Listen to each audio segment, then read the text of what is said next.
Well, it's good to see that you're enjoying yourself. Is everyone served? It's good to see that you're enjoying yourself. Was everyone served? Was anyone overlooked for a meal? We're going to move forward in our program. Mr. Taylor has really set the mood.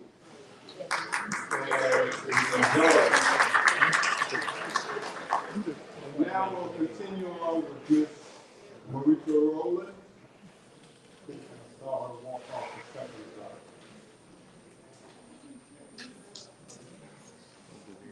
Well, I'll give you another minute or two to talk among each other. And once she returns, we'll continue on with the program. We hope you guys enjoyed your meal and that you got enough. And at the end of the program, if you didn't get enough and would like to take us to go plate, I think we're going to prepare some. I don't know if we'll have enough to cover all, but until it lasts, please feel free. Thank you.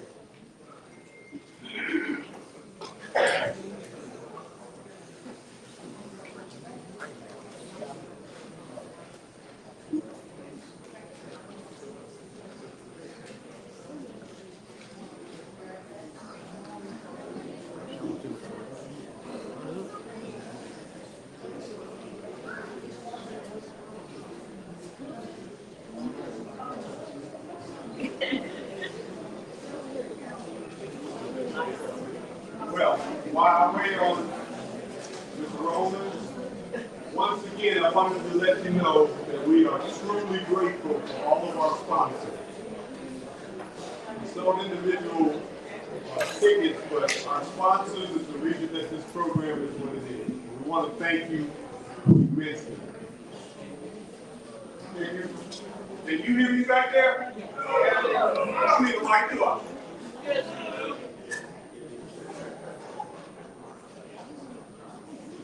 I apologize, Steve. Can you hear me now? Yeah. Let's have a little fun. I was speaking on, I'd like to thank all of our sponsors. This program wouldn't be what it is without you. You can give yourselves an applause.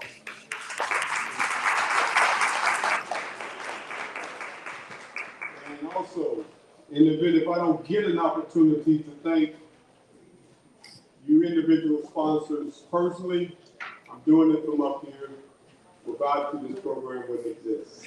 We also want to thank our decorating committee, Ms. Howard and Company. And if I didn't, in the very beginning, introduce myself, I'm sorry if I apologize to you. My name is Keith Howard. I'm the treasurer for the Ella Jordan Museum. We're now going to continue on with our program. Ms. Marita Rowland.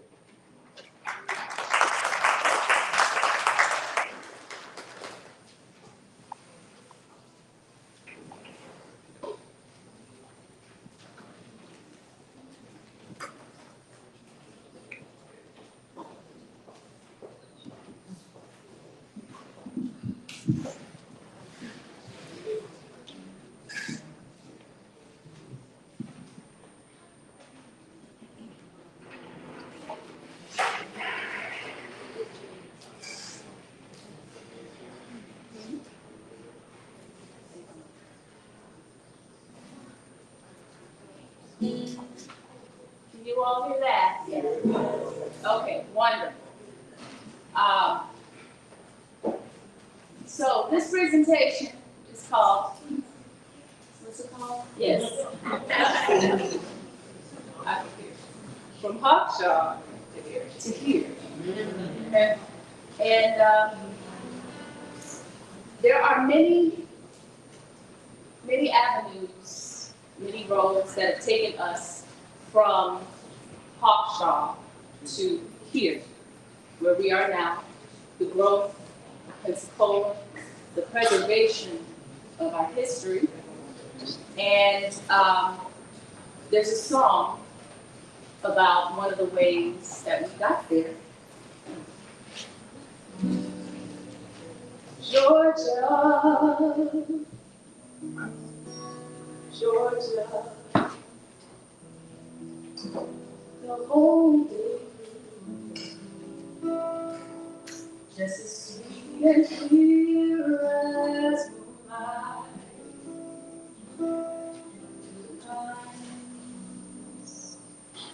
Georgia, oh, Georgia,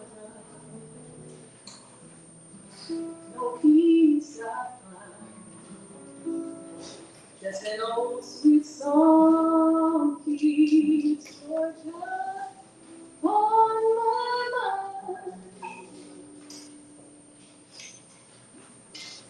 We never forget our liberators, those who set us free from bondage that we never knew we were in.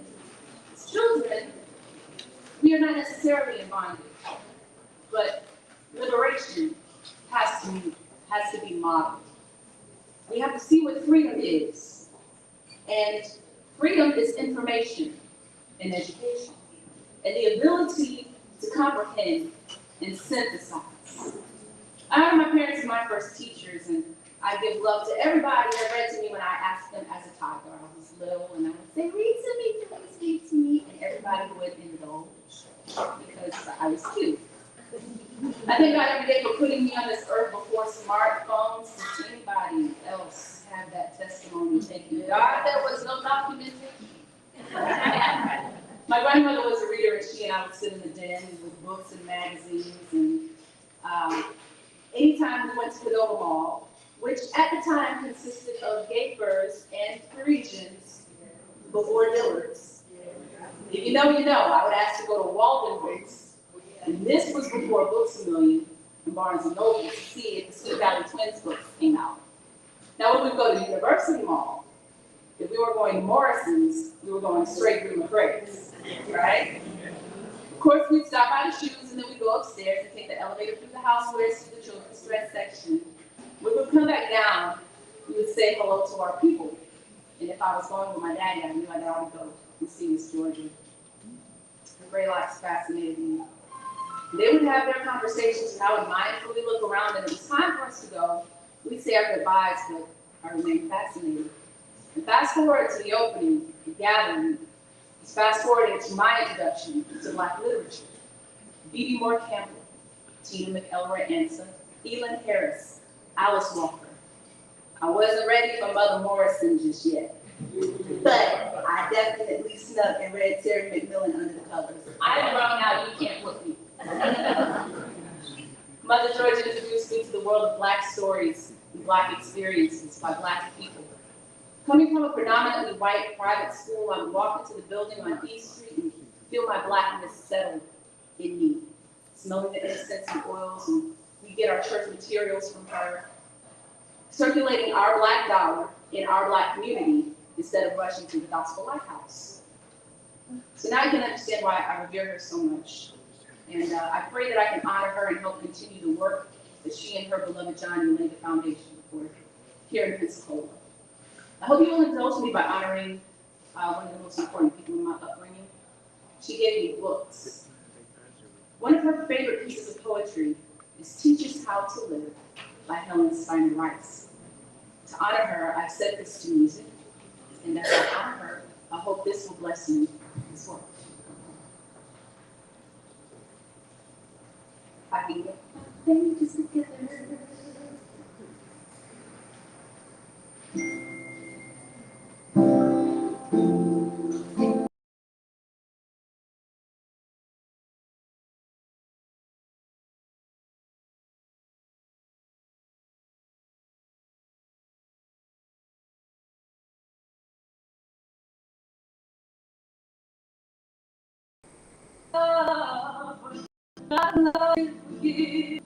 Teach us how to truly live. Ask us not our race or creed. Just take us in our hour of need. Let us know that you love us too. we are a part of you. God of love, forgive, forgive. Teach us how to truly live. Someday may man realize that all the earth, the sea, and skies, to God who made us all, rich, the poor, the great, the small, and in the Father's holy sight, no man is yellow, black, or white. God of love, forgive, forgive, teach.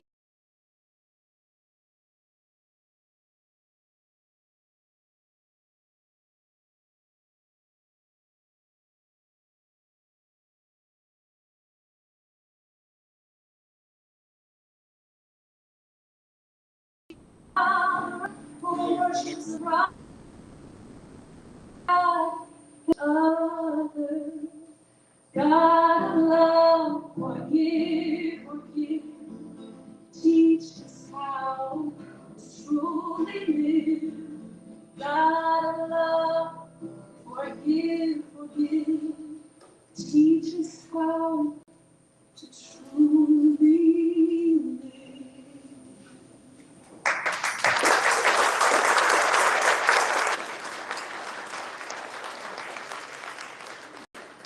How do we get from talk shop, power of one? One vision, one choice, one conversation, one yes, one step, one breathe. We stand on the shoulders of giants so we can see better. Because without vision, the people what? Perish. So reflecting on the platform and embracing the future. And the Ella Jordan House is the beginning. There are so many, that there's so much history in Pensacola. I know that each one of you could probably write a book. And just the names of influential people here. So Hickson, George, Mother Young, like, there's so many of you who have done so much for us. We grew up watching you, watching you serve in the capacity of churches, in the sororities, and the links, and 100 Black men, and 100 Black women, and all of these organizations. We've watched you, and we have grown, and we are becoming ready. We're becoming ready. How do we get from Papa Shop here? The power of one. One choice. One choice. It just takes one yes.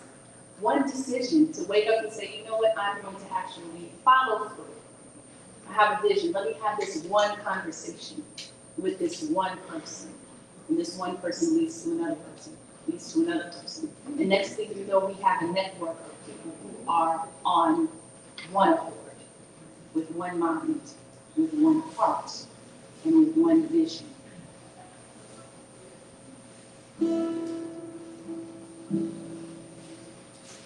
We are the ones we've been waiting for. Let's come together, come together. We are the ones we've been waiting for. Let's come together, come together. We are the ones we've been fighting for. Let's come together, come together. We are the ones we've been praying for. Let's come together, come together. We are the ones we've been waiting for. Come together, come together. One mind, one heart, one vision, on one accord. the power of one. That's how we got from auction to here. Thank you.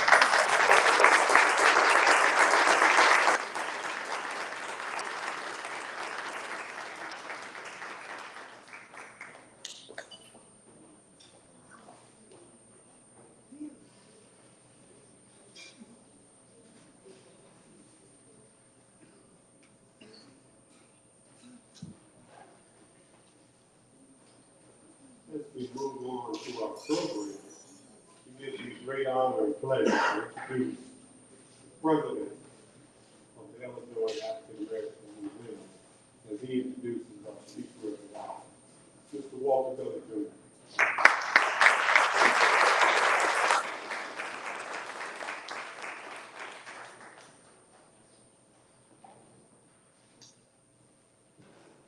Greetings all. It is my distinct honor and pleasure to introduce to some and present to others our distinguished speaker for the evening in the personage of Dr. Rockman K. Johnson. He is a proud native son of Jacksonville, Florida. Upon graduation from Ribault High School, he went on to matriculate at Edward Waters University, where he earned a BA degree. He moved from there to Seton Hall University, where he earned an MA degree, and furthered his education at Jackson State University, where he earned a PhD. His leadership spans numerous boards and initiatives, including but not limited to the Jacksonville Civil Rights Task Force and the La Villa Gateway Project Steering Committee. He is a member of the National Black Association of Black Journalists. He's a proud member of this little organization called Kappa Alpha Psi Fraternity Incorporated and the Sickle Cell Disease Association, just to name a few. Dr. Johnson is a member of the Jacksonville, Florida City Council, where he is a champion for smart urban development.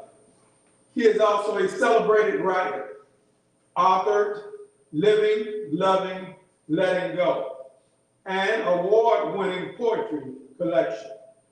He has been featured in Ebony Magazine, Influence Magazine, USA Today, and the London Times. Mr. Johnson was the host of an award-winning daily show on the Nickelodeon network. He was recognized as Florida Times Junior 10 to watch for the decade. He was also voted Professor of the Year during his tenure at Edward Waters College. He is without a doubt a difference maker. Having said that, the Bible says he's of age and he can speak for himself. After the very talented Miss Marika Rowland sings, the next voice you hear will be that of the city councilman for District 14, Jacksonville, Florida, Dr. Rockman K. Johnson, a dynamic orator.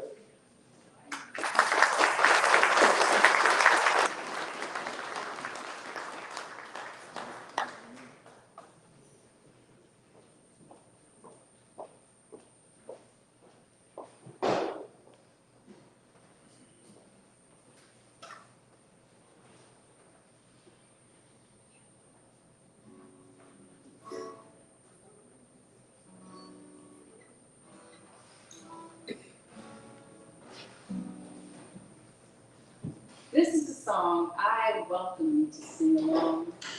There are some people who don't want other people to sing along because they believe that what comes out is questionable. I don't believe that. I believe once you hear what we start to sing, it's going to be your testimony as well. Amen? Amen.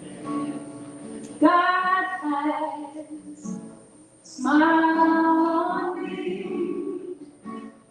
He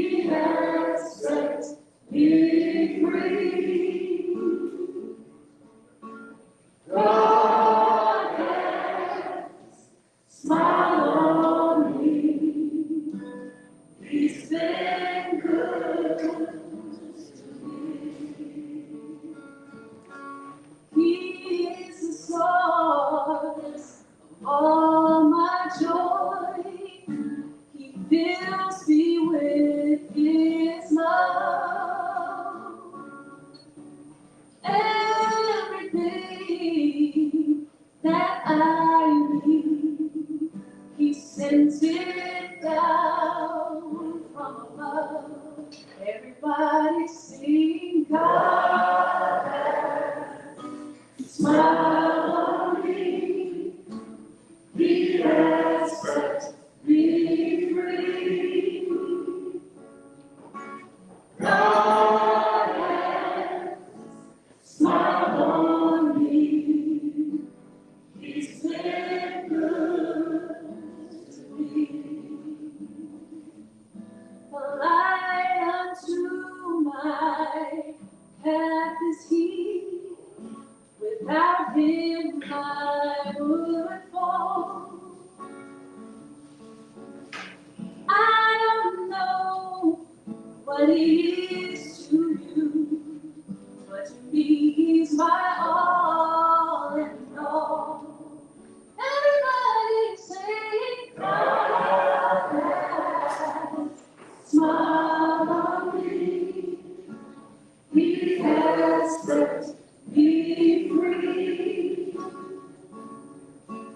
God has smiled on me. He's been good to me. Amazing grace, how sweet the sound that saved a wretch like me. I once was lost, but now I'm found. Was blind, but now I see. Everybody sing, God has smiled on me. He has set me free. God has smiled on me. Turn around. He's been good. He's been good. Everybody good. He's been good. Waking up this morning. He's been good. Started to on your way. He's been good. Taking out a hard job. He's been good. Hope somebody here. He's been good to me.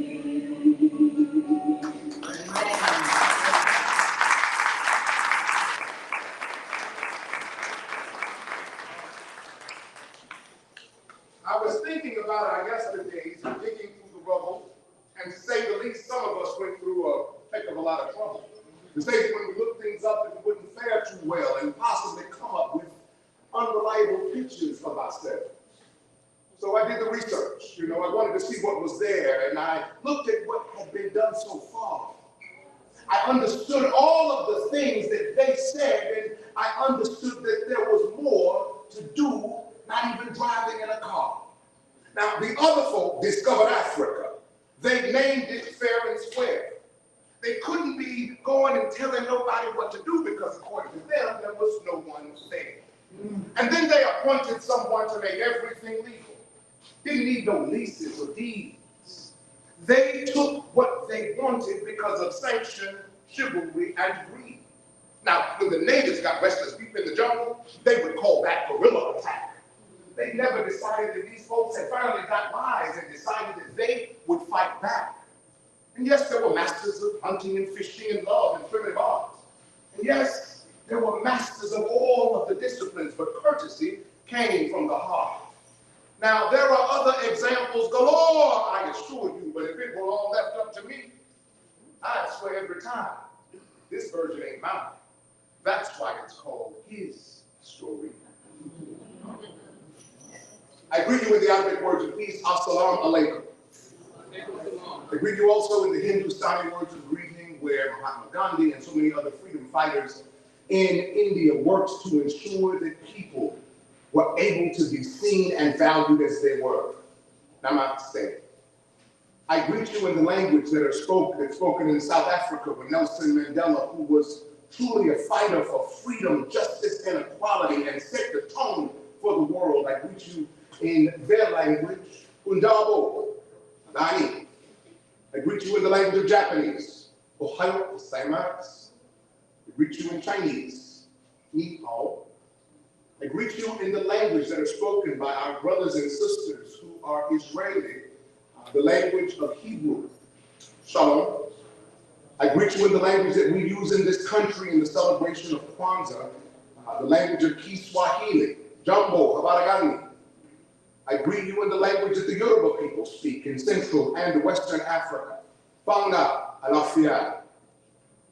I greet you in the language that Jose Rizal spoke in the Philippines, where he fought for freedom, justice, and equality in that country. Como esto po kayo. Last but certainly not least, I greet you in the language that we so crudely call our home, English. What's up, how y'all doing? I was gonna be bored, man. First of all, I want to say thank you. I greet you in those languages not just to show you that I speak other tongues, because I do, but to show you the universality of the world. I wanted you to understand that when we segregate ourselves and say we are just this people in this place, in this time, we take away the movement of a people globally. So it is important for us to connect. I'm so honored to be here. I know the protocol has been established, but I want to say President Walter Gully Jr. and the distinguished board of directors of the L.L. Jordan African American Museum, to our gracious master and mistress of ceremonies, Dr. Pilcher and Attorney Allen, to our clergy, to the elected officials who were here, educators, our scholarship recipients. Shout out to Sean, to David, and Naraya. I read y'all stuff, y'all bad. I read that seriously.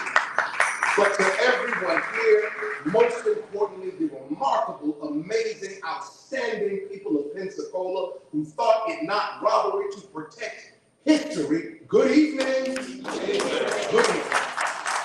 Now, I have the privilege of speaking and lecturing across the country, but Florida is home for me, so it's an honor when I can come home, and especially when I like to talk to folk, I want to know who I'm talking to and what I'm talking about. So as a researcher, I did some research on Pensacola, who she was, what she brought to the table. It's been a while, I'll say it's been a while since I've been there. Jacksonville, got to brag a little bit, largest city in land space in the country, and with large cities come large problems, so I have been able to come here in a while. But when I was researching Pensacola, it told me a story about you before I ever got here. And it whispered. And what I could hear Pensacola saying to me was, remember me honestly. Not sentimentally or selectively, but honestly, because the strongest communities are not built on mythology, they are built on truth. And that's what remembering history does. We bring truth together so people hear it. And Pensacola remembers. She remembers through Belmont de Villas, where enterprise and music and faith and family transformed 35 city blocks into what became known across America as the Harlem of the South. She remembers through Bruce Beach, where black families created joy along the shorelines, even though segregation said they were not supposed to. She remembers through the courage of Reverend H.K. Matthews, an ordinary citizen in some ways, but extraordinary in the work that was done, refusing to surrender to injustice. She remembers through General Daniel Chapman Jenkins, whose life became living proof that excellence can shatter barriers that law cannot just dismantle with the law. Sometimes it takes presence, and the general was there and ready to serve.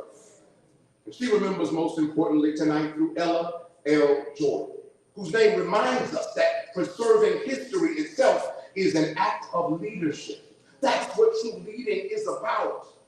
Memory is not just found in books, but it's found in the lives of people lived and the work that's done. That's why this institution and the artifacts it represents is so important to what you are doing. Every child who walks through the doors of the museum or who lives in this community should remember something different and proud about themselves.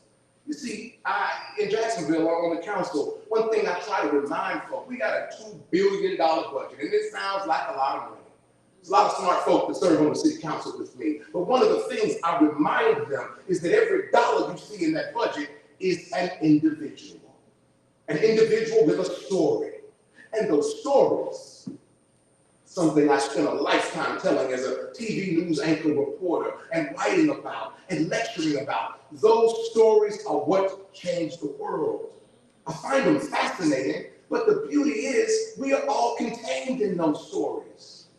I tell people all the time, we have a museum in Jacksonville, the Ritz Theater and Museum in downtown. It was once dilapidated and falling apart, but the city put the funds in to make the Ritz what it is today. If you get a chance to come to Jacksonville, you gotta check it out. Ritz is an amazing space. But one of the things I tell people when I remind them is that Black history is American history. They're not exclusive. I do know we have Black History Month to right some of the wrongs, but I tell my colleagues, even I took some of them with me over to the museum, and hey, coincidentally, let me tell you, I was just telling my sister at the table, my new friend, the district that I represent in Jacksonville is an all-white Republican district that I represent with my Black Democratic self. First time it's ever happened in history that an African-American or a Democrat represented that part of the town, part of the city of Jacksonville. But I wanted to bring that up to say, we got to get out of saying, well, you can only represent this part or live over here, be over there. If I'm successful and I got a nice house over here, I should be able to represent from over here as well. So I take my neighbors and my colleagues to places with me so that people can see us together. I wear my ethnic and traditional clothing so that they can see it ain't just African Day. I just don't want to be naked today. That's a part of the beauty of living in America. That is where we must be. That's why this museum and museums like it across the country are so very important. When we become busy and witnesses pass away and generations change, the museum will still be here because we want those questions asked. What happened here and why? And you have put the building blocks in place so that every photograph, every piece of oral history, everything that is there has the opportunity to change the world. Not just to make a better Pensacola, not just to make a better Florida, not just to make a better United States, but to make a better world. But we gotta have the courage to build. We must have courage to move forward. You know, there's a phrase we often hear when celebrating history, and it says, we stand on the shoulders of giants. I know we've heard it many times before. It's a beautiful phrase, it's inspiring, but in many ways, I think when we say that, it is incomplete. Now, we do stand on shoulders of giants, but giants didn't become giants just so somebody could stand on their shoulders. They became giants because they were fearless. They became giants to us because they stood up and said, I will stand even when no one else does. Very quickly, last year, we went through a very deep budget time in Jacksonville, and y'all know we're about to go through it again across the state of Florida, if you know what I mean, if you're watching the news. The tax situation will change drastically. But in Jacksonville, we did a millage rate cut of 1/8 of a mil. And we also had 3 very divisive amendments in the budget. The state legislature and our city charter also says that we are not supposed to legislate from the budget. One of my colleagues in his infinite wisdom, I'm gonna just call it that for now, but he decided to put amendments in the budget to move against the woman's right to choose, against immigration, and against diversity, equity, and inclusion. Now, I will tell you, those 3 things, while they can be debated, had no place in our city budget. We have a $2 billion budget that we're responsible for taking care of the largest city in land space, 875 square miles. We're responsible for that. That ain't got nothing to do with the amendments that he put there with what's supposed to be in the budget. Now, I debated, as we are supposed to do. I talked about it. I went to committee, talked against it, voted against it. But when someone doesn't listen, the giants have to do something else. I'll say it again. When someone doesn't listen, those giants have to do something else. And sometimes we don't even know we are in the space of doing something different. But when one person moves, you will have others to follow. I bring up the budget situation because while we were saying that, it was the longest city council budget meeting in history. And if they hadn't done right, we would have been there tonight. We would have been a year in a budget meeting. We spent 14 hours on the dais of the city council. 14 whole hours we did not move. But when the time came and they were going to vote, we have a pre-budget meeting before we vote on the final budget, when they were trying to put the divisive amendments in and do those other things. Clearly, I said, you don't see me. Now, I knew that the law says that I can't get up and grab and jump around. I know what the rules say of the council, but you know what? My presence is a presence. So I can extricate myself from this situation and make a louder noise than any of y'all sitting there. So instead of acting a fool, I calmly gathered my papers and gathered my things, put them together, because clearly with these amendments, you don't see me anywhere. And I walked out of the room. Now, I'm not a complete idiot. I didn't go out the back so they could, block it out on the floor. I went straight down the center aisle and left at that time. But let me tell you what happened. The reason I bring it up to you. Sometimes it's about being willing to be convicted for your beliefs when you believe in your convictions.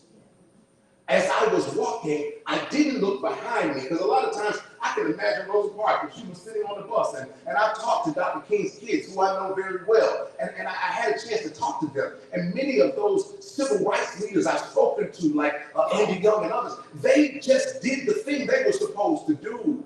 They didn't know what it would become. They didn't know we would follow them, and it would change the very temperature of where we are.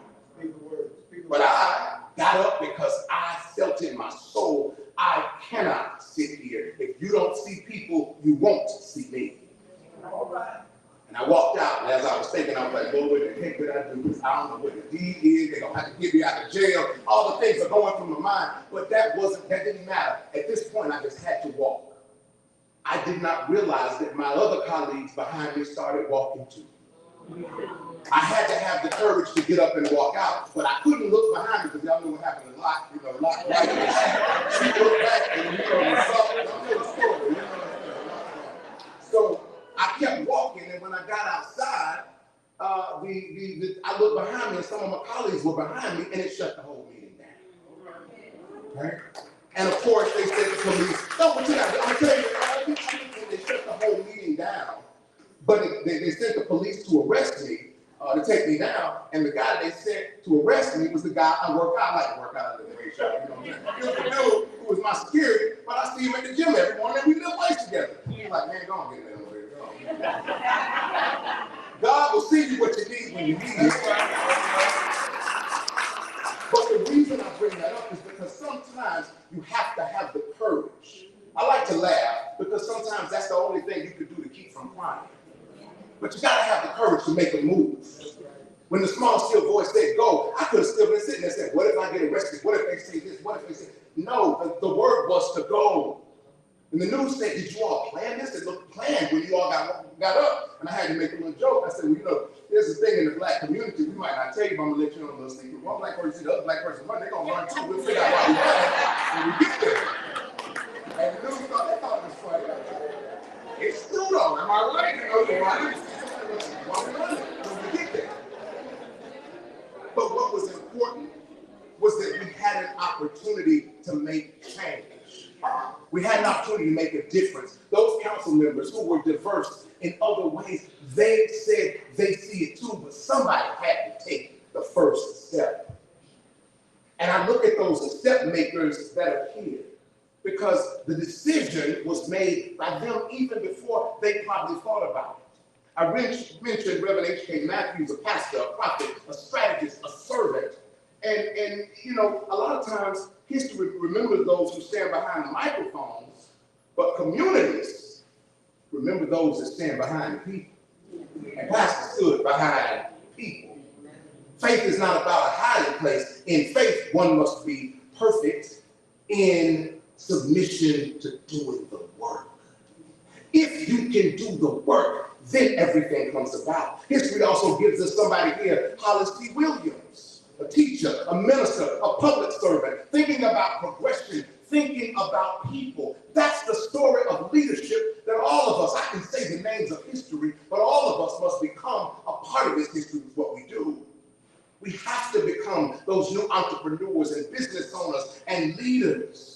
As I was reading the news this week, I saw your Mayor Reed, spoke about something that deserves our attention. Here in Pensacola, there was some housing legislation. You all were going to do a special housing program. Anybody that knows me knows I am very passionate about ensuring that we have workforce housing. People need a place to live. One of the reasons I'm so against this state property tax issue is because, yeah, your taxes are going to be lower for your homestead, your property assessment. But here's the thing, the people living in apartments are going to end up paying more. Why? Because streets still need to get paid. Street lights still need to be fixed. Trees need to be cut. There's still things that have to be done, and the only way to get those revenues is by fees and sales taxes, which means the people living in apartments are not going to have enough money to save, because if it's tight now, imagine how much tighter it is when sales tax ends up being 12 to 15%. That's why we have to come together and listen. So when I saw this about this housing bill that was coming here, it was interesting because at the same time the mayor here was talking about this new housing opportunity, the people in Washington were trying to cut the bill. They were trying to cut the money that could come here. And people, a home is stability, it's dignity, it's a place where homework is completed and plans for the next generation are made. Everybody should have it if they want it, but we have a duty to make it affordable. Why am I bringing this up in context with this? Because the work that you are putting in by protecting the memory of what happened in your community is intrinsically tied to things just as small as important as a piece of legislation in Washington that would not be signed that could help a person in Jacksonville, a person in Pensacola get a house.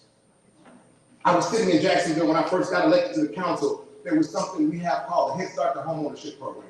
We get $50,000 for homeowners, prospective homeowners to go into the program. $50,000 of down payment assistance. That's pretty good, don't you think? Yeah. A lot of money, that means your mortgage is lower, points are lower. $50,000. So I go in and one of the person called me and said, hey, Counselor, can I come meet with you? Sure. And they come and meet and they said I couldn't get in the house.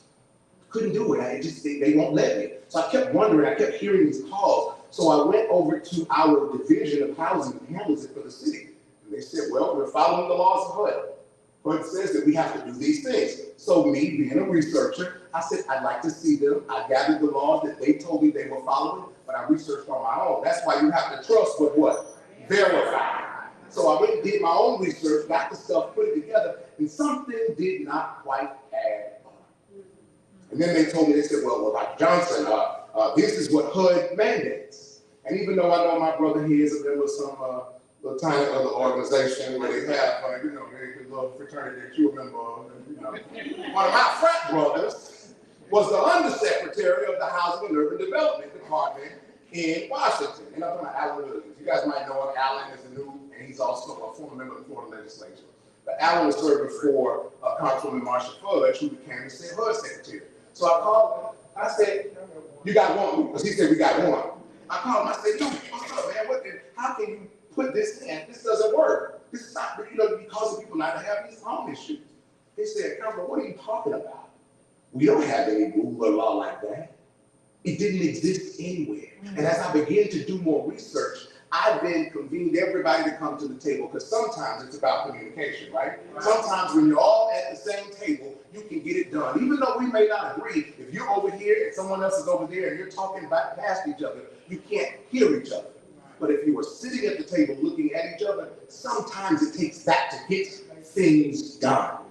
So I brought in HUD, I brought in our housing team, I brought in lenders, I brought in people who were trying to, borrowers. We all sat down and convened at a meeting. You know what we found out? The people in the housing department in the city of Jacksonville had created a rule because, and I quote, we just didn't want anybody to be underwater. They created a rule that had millions of dollars sitting over here that people could use to have homes. In fact, people had been approved by banks for funding. They would go in and look at the front end and back end to income ratio using y'all Cash App and Venmo and other things. And they figured that into what they were doing and denied these people the $50,000 home down payment assistance when they were getting $300,000 from the bank or $200,000 plus from the bank. I pulled them in. I didn't even do legislation. I just said change it. By the time we were finished, we ended the back end and front end debt to income ratio. We got all of the money out of the account. There were 100 families in homes by the end of the year when we finished that last year. That is why this is the kind of work that is important. While you are building museums, and we are building museums in Jacksonville and growing them, you must also build community so the people that see those museums see themselves. So they have a place to go, a place to be, a place to move our communities forward. So as you move in the work you do, you are surrounded by a cloud of witnesses. As I end, I want to remind my scholarship recipients tonight, as I read your packets, I could not be more impressed. The words that I say tonight are really about you. We get out of the way. I hope to do a few things to open doors and create opportunities, but it's you that have the brightest example of a possibility for the future.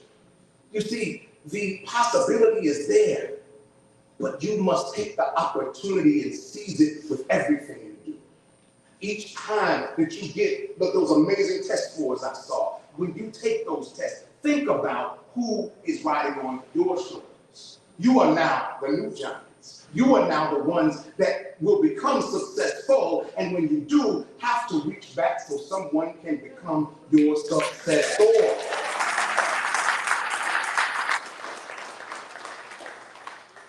Every generation receives a question.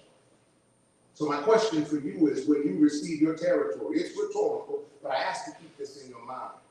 When you receive your movement, when you receive your word, will you admire it or will you enlarge it? Will you protect it or will you deepen it? Will you pass it forward stronger than it was when you received it, or will you just sit on it? Because make no mistake, you are history, and right now you're writing it. So I hope that these words will not only inspire you to be and do better, but for all of us in this room, remember, while we are still breathing, the museum that was planted, the seeds that were planted to create a place for us to maintain history, it's not just about Black folk, ain't just about white folk. It's about building community folk. That's why I love to see the beauty of this room. And I urge you to move like you are outside of your comfort zones and bring others to the table. Not just socially, but politically. Take them to your church, most importantly to the museum. But what we must do is prepare their path. We can open the door. We can prepare the runway, but it means nothing unless we put forth the work to make sure that their paths are easier. I want to leave you with something that is very near and dear to me. You know, I love poetry. And although I did write a book in my poetry, one book of the year from the American Library Association, I'm very proud of that. However, I'm going to share something with you that means so much to me. And today, because I know he's cute, it kind of hurt me because the man who wrote the poem, I'm going to say, is cute as well. So, you know it's coming, you know what I'm saying? So, but I still, and I say that jokingly because our Divine Nine, for all of those Divine Nine in the room organizations, much love to all of you. One of the first orders of business I did when getting to the city council is I made sure that all of the Divine Nine organizations were able to get a non-competitive $15,000 grant from the city. And the reason I did that, it's important. And I've done the same thing with the men and the 100 Black Men and other organizations. And let me tell you, the reason I did that is because the organization's already doing the work. The Deltas, the AKAs, the Sigma Gamma Rhos, the Zetas, they're doing the work. The Qs, the Kappas, we work together. We just had a Kappa kickball game where we raised $10,000 to go into the money that we're doing. We've already, with the Qs and Kappas together in Jacksonville, given more than $3 million in scholarships over the past 10 years. Just from the stuff that we're doing in small ways. So I try to pay it forward in the ways that I can, not just personally, but now that I'm on the council, politically as well. But I urge you to let that be an example for you. That's how we move community together. So for all of the things that you will go through, that you have to deal with, I leave you with the words of Langston Hughes, especially my scholarship recipients. There will be rivers that you have to cross. There will be streams that you have to there. There will be times when it will not be easy. I'm gonna tell you this, and I'm gonna get to my point. I'm gonna sit down. You know, recently, and I'm gonna let y'all in on my little business. Don't send me a therapy bill when I tell you this. Recently, I ran for vice president of the Jacksonville City Council. It was an unprecedented move. It was a lot of work. And I did not, and I'm not gonna say I lost, I did not become the vice president of the Jacksonville City Council, but I did not lose. Some of y'all will get that on Sunday. And in running, I challenged how the system was done. I was on the way here yesterday. I found out as I was trying to get here, and I had to stop and do some interviews. I'll be sitting on the finance and land use and zoning committees, which are two of the most important, powerful committees on our council, because it deals with the money, number one, and number two, and most importantly, with all the land we got to figure out how to use it. But it allows me to be a little more intentional on ensuring that people have a place to live in home ownership. So I'm excited about that. But I was sorely just interested as I went to my colleagues asking them to vote for me for vice president.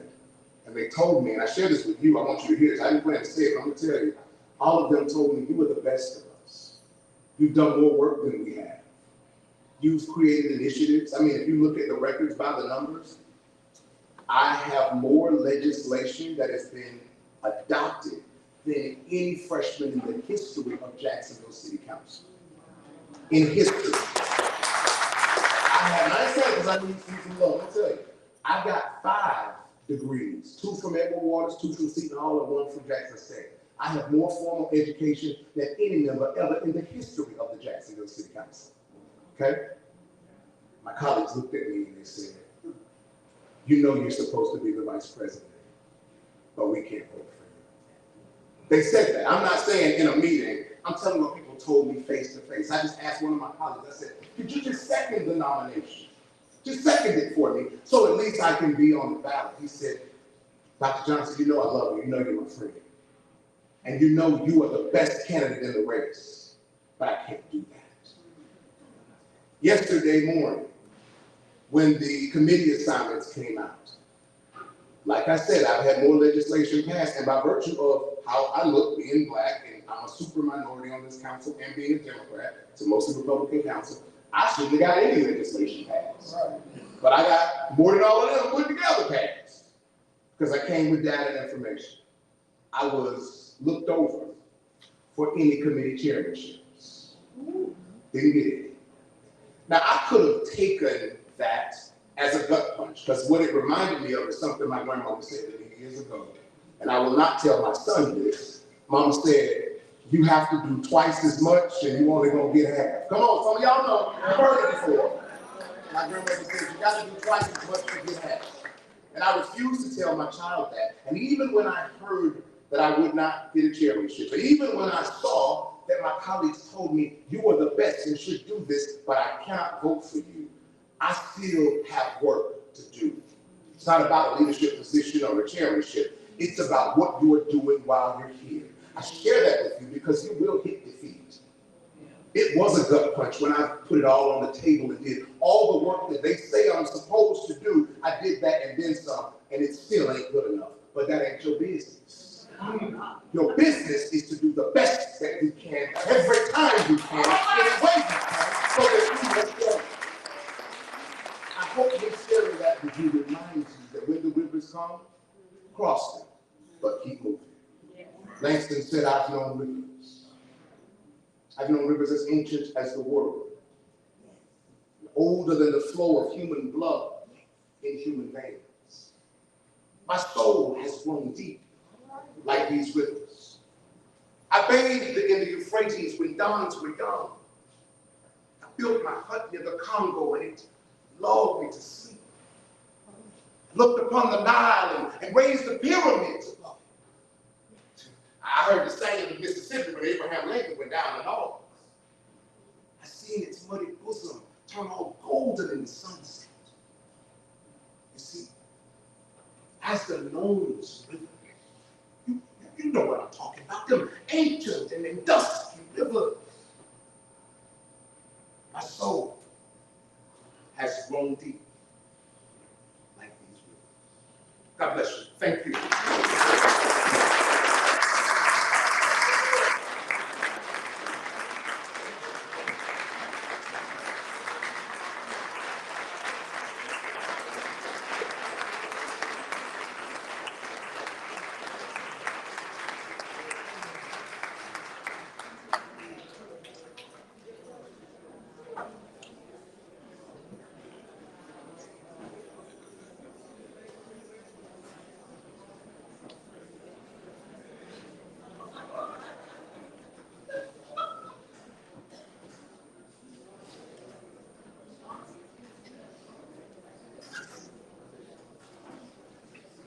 Dr. Johnson.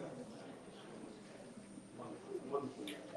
I hope the rest of the day put those scholarships in. Everyone. It's an enlightenment. Beautiful lesson. Ms. Marika. So, keep it coming. We're now at the point of presentations of the scholarship program by our directors of the scholarship committee for the Ella Jordan African American Museum. Mrs. Linda Gelly, Ms. Marie Young, and Jewel Canada wins. Jewel Canada. See, I ain't got to say that. You know. Bring it, ladies.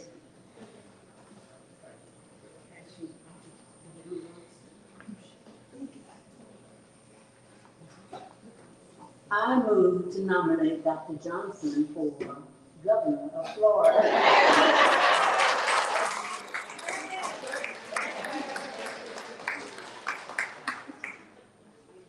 Good evening. I am Linda Gully, chairperson for the Ella L. Jordan African American History Museum, and on behalf of the Board of Directors, we would like to introduce to you our scholarship committee. I also have with me former Commissioner Marie Young and City Councilwoman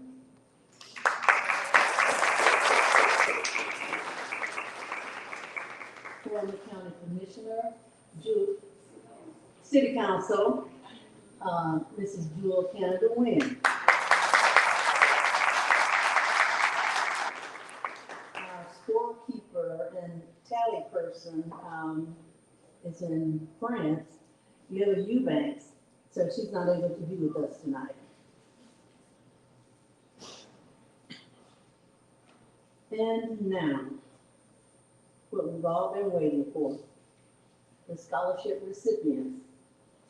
We have first, and I'm not going to tell you everything about these guys because like the speaker said, gosh, I thought I was doing something when I was in high school.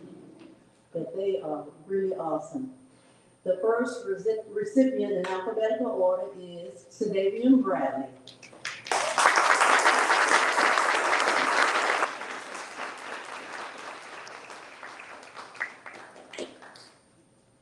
Sedavian has been accepted as a student at Lincoln University in Philadelphia, Pennsylvania.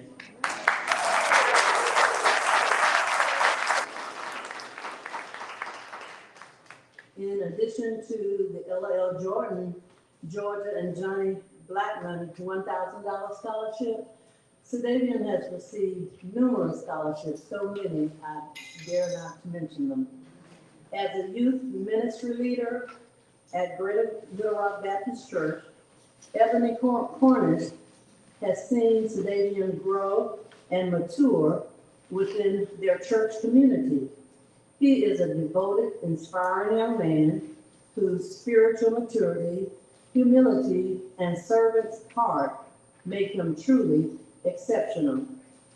Vanessa Phillips, Assistant County Health Department Director and President of the Lamplighters, say, Sedavian uses his gift of servitude to uplift others, particularly youth, through meaningful engagement and leadership, not to mention him sporting a 1,120 score on the SAT.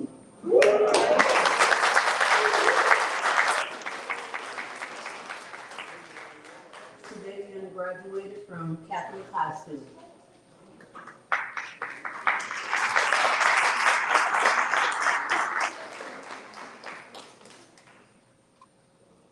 Okay, the certificate reads, Ella L. Jordan, African American History Museum, Georgia and Johnny Blackman $1,000 scholarship presented to Mr. Sedavian Bradley this 27th day of June 2026. And it has a board of directors listed and also the scholarship committee members listed. Congratulations.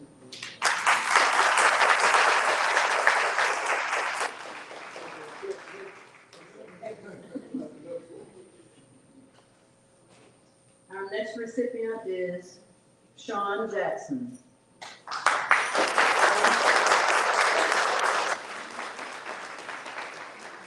Representing Sean Jackson are his parents, Mr. and Mrs. Sean Jackson. Sean attended and graduated from Booker T. Washington High School. Sean scored a 1,050 score on the SAT.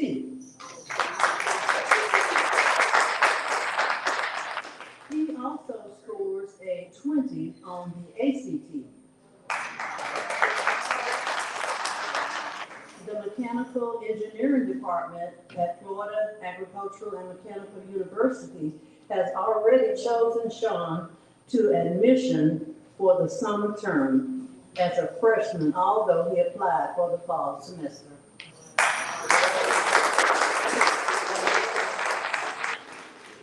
Among the numerous scholarships Sean has received is a $2,000 Young Leaders of Tomorrow scholarship from Alpha Phi Alpha fraternity.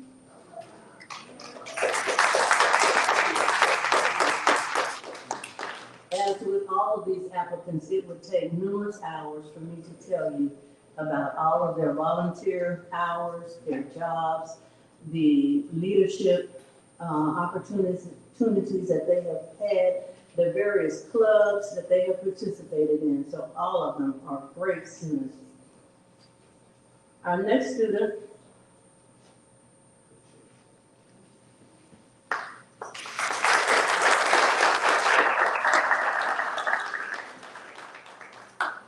Naraya Simpkins.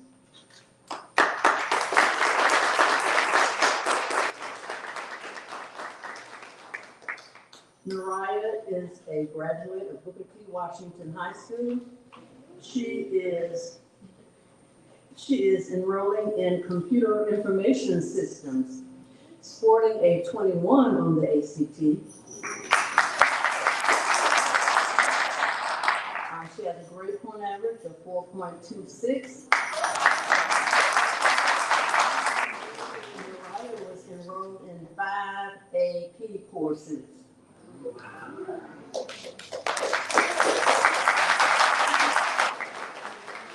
Naraya can take apart and build computers.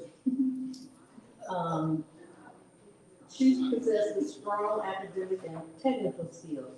She is a well-rounded student. Lady Latanya Wesley writes, Naraya is a consistent attendee at church and shows sincere commitment to her spiritual growth. Caleb Etling, Associate President of Enrollment at Southern Western University, sent an acceptance letter to Naraya. Based upon your grade point average of 4.1, you are eligible to receive a $15,000 scholarship per year.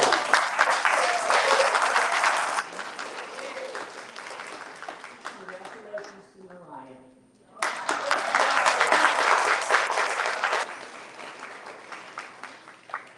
Again, I'd like to thank the Board of Directors for the opportunity to be on the scholarship committee. And I want to thank our committee for your untiring efforts and all of the meetings that we have had. Thank you so much.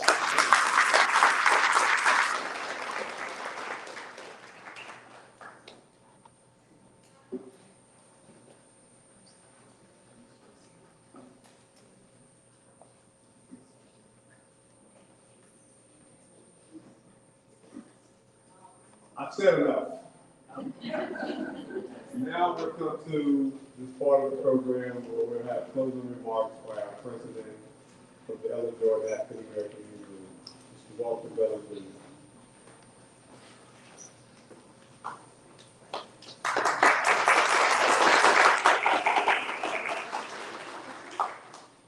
Guide me, O thou great Jehovah, pilgrim to this barren land. I am weak, but thou art mighty, hold us with thy powerful hand. Bread of heaven, feed us till we want no more. Give an honor to to our Lord and Savior Jesus Christ, who's the head of my life, we come this point to thank you, say thank you for the support of this community. You see scholarships presented tonight. Early in the year, we had a Martin Luther King Jr. writing contest, where we awarded 3 other donations to young people, encouraging them to be able to develop their thoughts in their minds. Thank all the parents, thank all the business leaders who came out, thank the community, thank this scholarship committee for doing an awesome job. If you ever see them at work, you think they're judging kids for dissertations. You can't be late. You can't come and they're not looking professional. You can't come with a paper that's been prepared by you, but it appears that it was at the last minute kind of thing. They will deny you right quick. Okay? Dr. Johnson. Dr. Johnson. You are a man among men. And I have met him previously. In my travels, I run across some very dynamic people. When I ran across him this past April, I said, I need your card. I called him 3 days later. He said, yeah, I'll do it. Now you heard him talk about all of his travels. So, little Pensacola, I'm sure it wasn't on his map. But we were able to get him here and he blessed us tonight.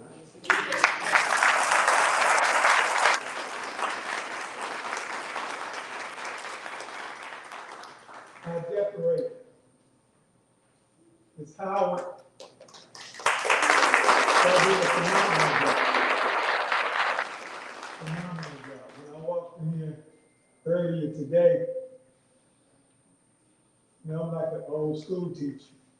I don't care how good it looks, you're gonna find something. So I left out, I said, oh man, we're ready. And I got back in the car, and I hit the seat. I said, hold up, where are they setting up the performance? So I come back in here. I said, what are you gonna do with this? What are you gonna do with that? I said, no, that won't work. Okay. I said, well, I'll put y'all in charge. So do you then? So but excellent job.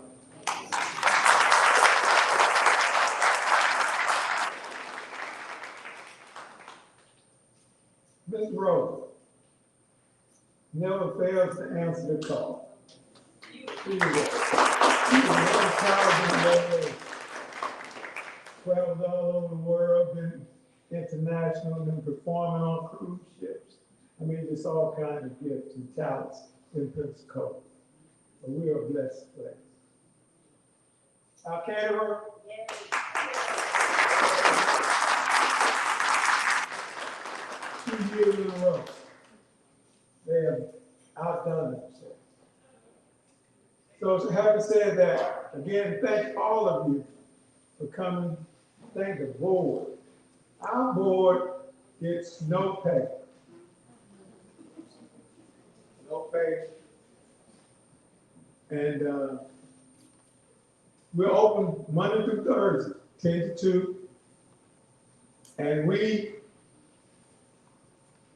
just try to do our best. We have individuals who come from far and near to visit the museum.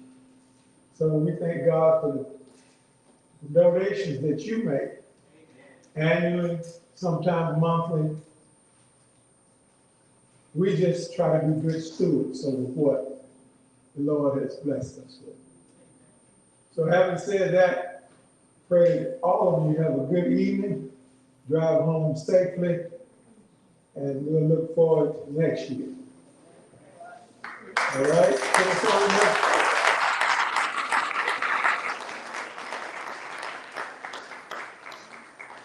To-go plates. Have a few to-go plates over there. If someone didn't get enough, or you feel like you might want a plate later.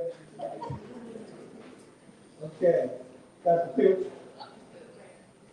Okay.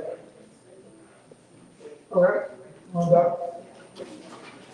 We're gonna have a closing prayer, and we have a podcast going on Monday that's gonna involve the museum. So if any of you think if you may have something significant you want to share about this area, we have a young lady who's come over from Tallahassee. And this is also being televised at WBQP. So stay in touch with us.